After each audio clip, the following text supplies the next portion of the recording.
Now, the last thing we talked about was the rightward shift of Calles and the Callista regime, and it coincided with the beginning in 1929 of the Great Depression, which exposed the bankruptcy of capitalist economics and added to the misery of Mexican peasants and workers. Their growing unrest created fears of a new revolutionary explosion. Rumblings of protests were heard even within the ruling party.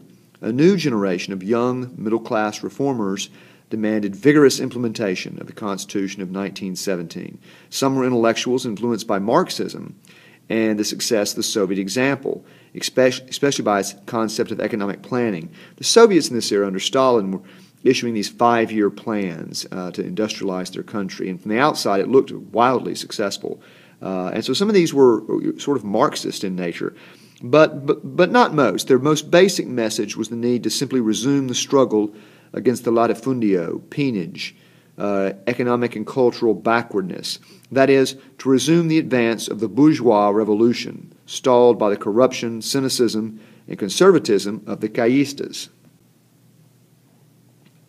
By 1933, the growing influence of the progressive wing of the PNR had led to a partial reform of the agrarian laws that transferred land distribution from the states to the federal government, and to the beginnings of a school reform under the direction of the brilliant Narciso Bazols during his brief tenure as Secretary of Education under Abelardo Rodriguez.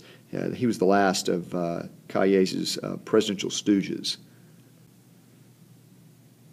Now, the acknowledged leader of the reform group within the PNR was General Lázaro Cárdenas, the governor of Michoacán.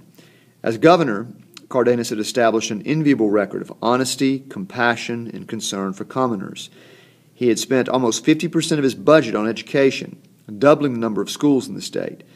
And despite his progressive ideals, he was very close to the inner circle of the revolutionary family, and the Jefe Maximo, Calles, regarded him as a loyal lieutenant. And in October 1930, he was chosen chairman of the PNR, a post that made him one of its most powerful figures. The 1934 presidential elections approached. Aware of the growing strength of the left wing in the PNR, Calles decided to make some concessions to the reformers that would leave him still in control of the government. With Calles' blessing, Cárdenas was nominated for president at the PNR convention in 1933. With Calles' approval, the convention also drafted a 6-year plan.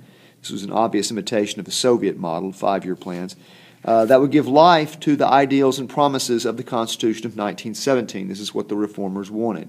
Although there was no doubt that he would be elected, Cárdenas campaigned vigorously, visiting the most remote areas of the country, patiently explaining to workers and peasants the 6-year plan and the need to strengthen the ejidos, build modern schools, and develop workers' cooperatives. In July of 1934, he was elected and took office with a cabinet hand-picked for him by Calles. The Jefe Maximo was confident that the loyal Cárdenas would carry out his orders as the puppet presidents who had preceded him had done. But that was not to be the case.